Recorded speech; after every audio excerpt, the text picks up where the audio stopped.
કેમ છો વિદ્યાર્થી મિત્રો? આજે આપણે ધોરણ 8 વિજ્ઞાનના પ્રકરણ 1 પાક ઉત્પાદન અને વ્યવસ્થાપનના મહત્વના મુદ્દાઓ અને શોર્ટ નોટ્સ શીખીશું. આ નોટ્સ પરીક્ષા, રિવિઝન અને સ્પર્ધાત્મક પરીક્ષાઓ માટે તમને ખૂબ જ ઉપયોગી રહેશે. તો ચાલો શરૂ કરીએ. સૌપ્રથમ આપણે પ્રસ્તાવના જોઈ લઈએ. આપણા દેશની વધતી જતી વસ્તીની ખોરાકની જરૂરિયાતને પૂરી પાડવા માટે મોટા પ્રમાણમાં પાકનું ઉત્પાદન કરવું ખૂબ જ જરૂરી છે.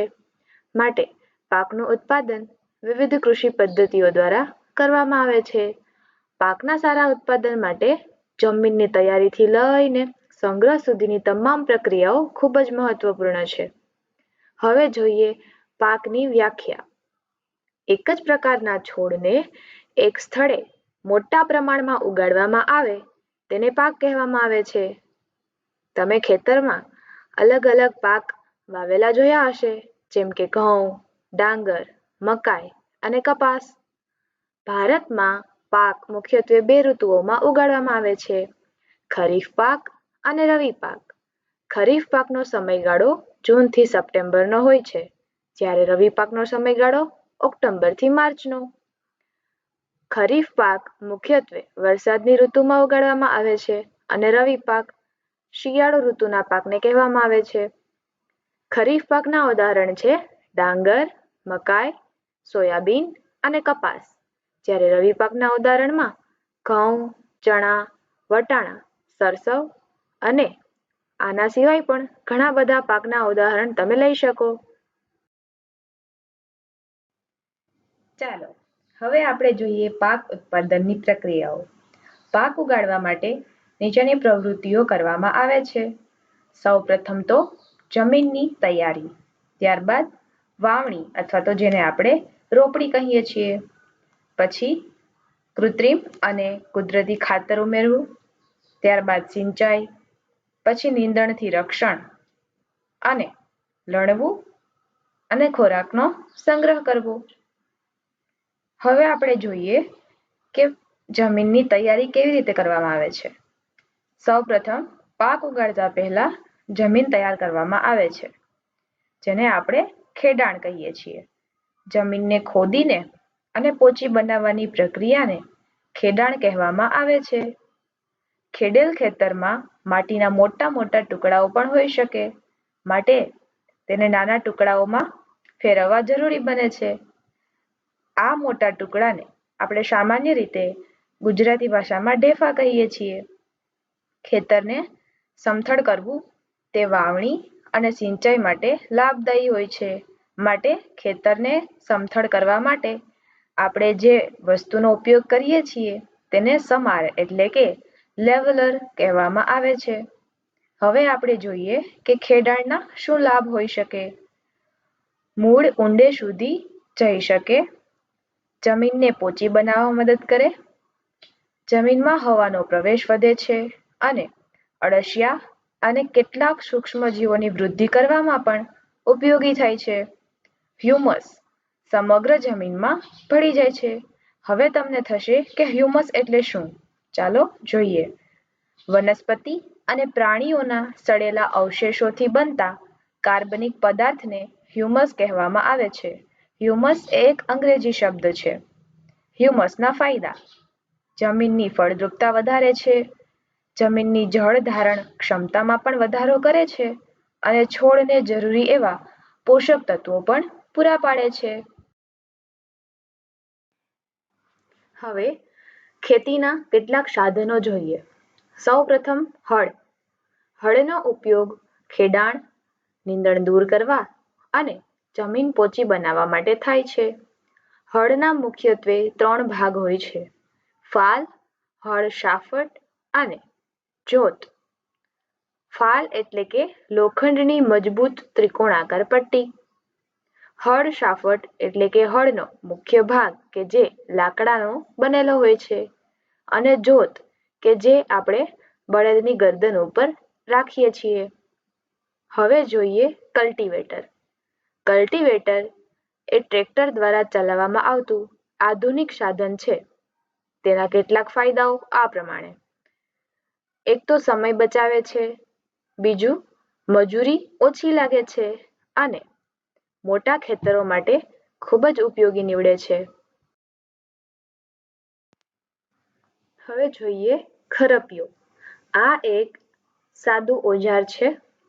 નીંદણને દૂર કરવા અને જમીનને પોચી બનાવવા માટે આનો ઉપયોગ થાય છે. તેમાં લોખંડ કે લાકડાનો લાંબો દંડો આવેલો હોય છે. તેના એક છેડે મજબૂત, પહોળી અને લોખંડની વળેલી એક તકતી જોવા મળે છે, જે બ્લેડની માફક કામ કરે છે. તેને પ્રાણીઓ દ્વારા ખેંચવામાં આવે છે. આનો મુખ્ય ઉપયોગ નીંદણ દૂર કરવા અને જમીનને પોચી બનાવવા માટે થાય છે. હવે જોઈએ આગળનું સ્ટેપ, વાવણી. જમીનમાં બીજ વાવવાની પ્રક્રિયાને વાવણી કહેવામાં આવે છે. સારા ઉત્પાદન માટે સારી ગુણવત્તાવાળા બીજ ખૂબ જ જરૂરી છે. માટે આપણે સારા બીજની અમુક લાક્ષણિકતાઓ ખબર હોવી જોઈએ. જેમ કે બીજ સ્વસ્થ હોવા જોઈએ તથા શુદ્ધ, રોગમુક્ત અને ઊંચી અંકુરણ ક્ષમતા ધરાવતા હોવા જોઈએ. જો આવા બીજોની પસંદગી કરીએ તો આપણો પાક પણ ખૂબ જ સારો આવે છે. હવે જોઈએ અંકુરણ, એટલે કે યોગ્ય ભેજ, હવા અને તાપમાન મળતા બીજમાંથી જે નવો છોડ બહાર આવે તેને અંકુરણ કહેવામાં આવે છે. બીજ ડ્રીલ અથવા તો જેને આપણે સીડ ડ્રીલ કહે છે. બીજને યોગ્ય ઊંડાઈ અને યોગ્ય અંતરે વાવતું સાધન એ સીડ ડ્રીલ. આના અમુક ફાયદા, એક તો સમાન અંતરે વાવણી કરે છે. પછી બીજ માટીથી ઢંકાઈ જાય છે. આનાથી પક્ષીઓથી રક્ષણ મળી શકે અને બીજનો બગાડ પણ ઓછો થાય અને સારો એવો પાક પણ લઈ શકાય છે. મેન્યુર એટલે કે કુદરતી ખાતર. વનસ્પતિ અને પ્રાણીઓના કચરાના વિઘટનથી મળતા પદાર્થોને કુદરતી ખાતર કહેવામાં આવે છે. હવે આપણે જોઈએ કુદરતી ખાતરના અમુક ફાયદાઓ. સૌપ્રથમ જમીનની જળ ધારણ ક્ષમતામાં વધારો કરે છે. ત્યારબાદ તે જમીનને પોચી બનાવવામાં પણ મદદ કરે છે. લાભદાયી સૂક્ષ્મજીવોની સંખ્યામાં વધારો કરે છે તથા જમીનની ફળદ્રુપતામાં પણ વધારો કરે છે. હવે આપણે જોઈએ વર્મી કમ્પોસ્ટ. અળસિયા દ્વારા કાર્બનિક કચરામાંથી તૈયાર કરવામાં આવતા ખાતરને વર્મી કમ્પોસ્ટ કહેવામાં આવે છે.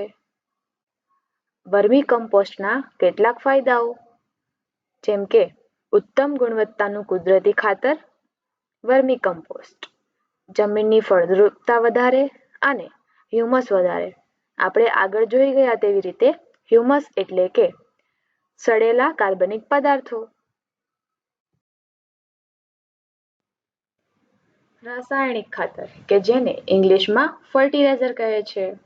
નાઇટ્રોજન, ફોસ્ફરસ અને પોટેશિયમ જેવા પોષક તત્વો ધરાવતા પદાર્થોને રાસાયણિક ખાતર અથવા તો ફર્ટિલાઇઝર કહેવામાં આવે છે.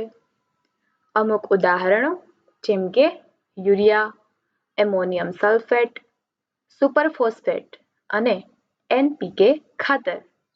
NPK નો full form N for nitrogen, P for phosphorus, K for potassium. આના સિવાય બીજા ઉદાહરણ તમને ખબર હોય તો મને જણાવી શકો છો.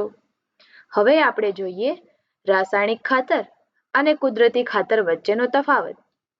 કૃત્રિમ ખાતર એક માનવ નિર્મિત અકાર્બનિક ક્ષાર છે, જ્યારે બીજી બાજુ કુદરતી ખાતર એક પ્રાકૃતિક પદાર્થ છે કે જે છાણ તેમજ વનસ્પતિના અવશેષોના વિઘટનથી પ્રાપ્ત થાય છે. કૃત્રિમ ખાતર એ કારખાનામાં બનાવવામાં આવે છે, જ્યારે કુદરતી ખાતર એ ખેતરમાં તૈયાર કરી શકાય છે.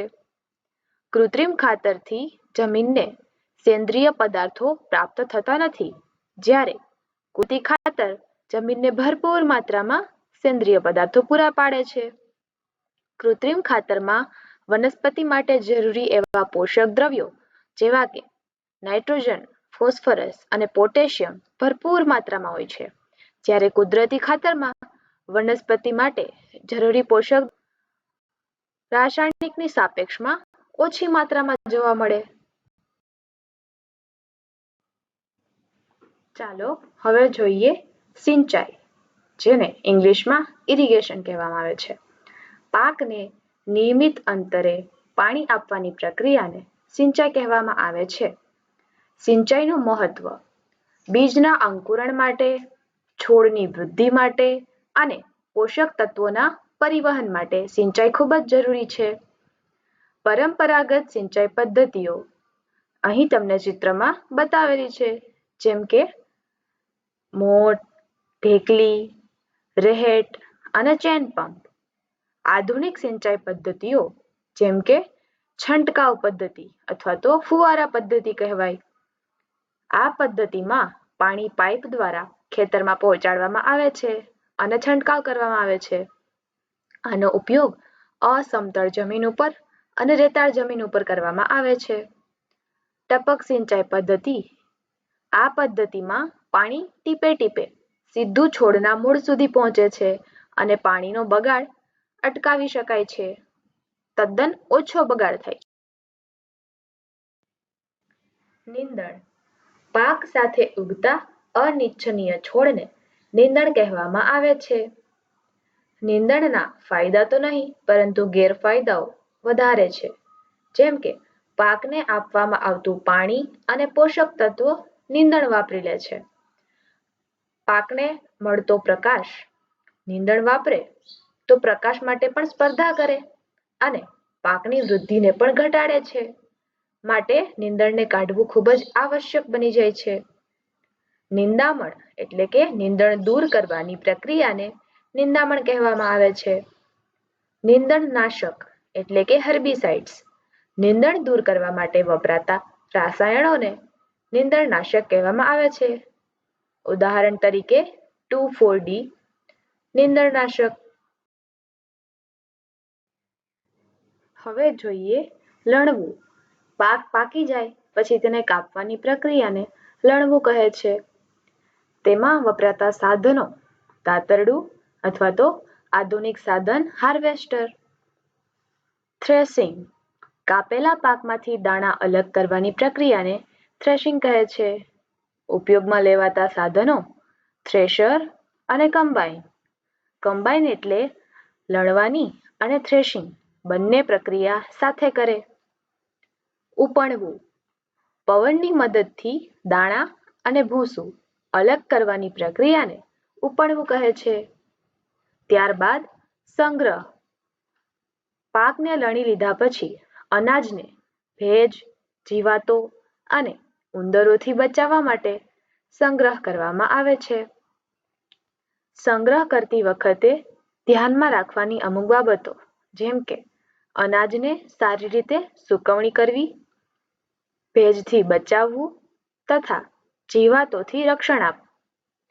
સંગ્રહ કરવાના સ્થળો જેમ કે કોઠાર, ગોડાઉન અને મોટા મોટા સાઇલો. પશુપાલન એટલે કે એનિમલ હસબેન્ડરી. પ્રાણીઓના ખોરાક, રહેઠાણ અને આરોગ્યની સંભાળ રાખવાની પ્રક્રિયાને પશુપાલન કહેવામાં આવે છે. હવે અહીં આપણે મહત્વની વ્યાખ્યાઓ જોઈ લઈએ. પાક એક જ પ્રકારના છોડનો મોટા પાયે ઉછેર. ખેડાણ જમીન પોચી કરવાની પ્રક્રિયા. સિંચાઈ પાકને પાણી આપવાની પ્રક્રિયા. નીંદણ અનિચ્છનીય છોડ. નિંદામણ એટલે કે નીંદણ દૂર કરવાની પ્રક્રિયા. લણવું એટલે કે પાક કાપવાની પ્રક્રિયા. થ્રેશિંગ એટલે કે દાણા અલગ કરવાની પ્રક્રિયા. હ્યુમસ સડેલા કાર્બનિક પદાર્થ. વર્મી કમ્પોસ્ટ અળસિયા દ્વારા બનાવવામાં આવતું કુદરતી ખાતર. પશુપાલન પ્રાણીઓની સંભાળ રાખવાની પ્રક્રિયા. ચાલો હવે ક્વિક રિવિઝન જોઈ લઈએ. ખરીફ પાકના અમુક ઉદાહરણ ડાંગર, મકાઈ, સોયાબીન અને કપાસ. રવિ પાકના ઉદાહરણ ઘઉં, ચણા, વટાણા તથા સરસવ. NPK ખાતરનું ફૂલ ફોર્મ નાઇટ્રોજન, ફોસ્ફરસ અને પોટેશિયમ. નીંદણનાશકનું ઉદાહરણ 2,4-D. સૌથી વધુ પાણી બચાવે એવી પદ્ધતિ કઈ? ટપક સિંચાઈ પદ્ધતિ. કમ્બાઈન એટલે કે લણણી અને થ્રેસિંગ બંને કામ એકસાથે કરે. સાયલો એટલે કે અનાજ સંગ્રહ કરવા માટેનું આધુનિક ભંડાર. અહીં આપણા પ્રકરણનો સંપૂર્ણ સાર પૂરો થાય છે. મળીએ આવતા વિડીયોમાં. ત્યાં સુધી આવજો. ધન્યવાદ.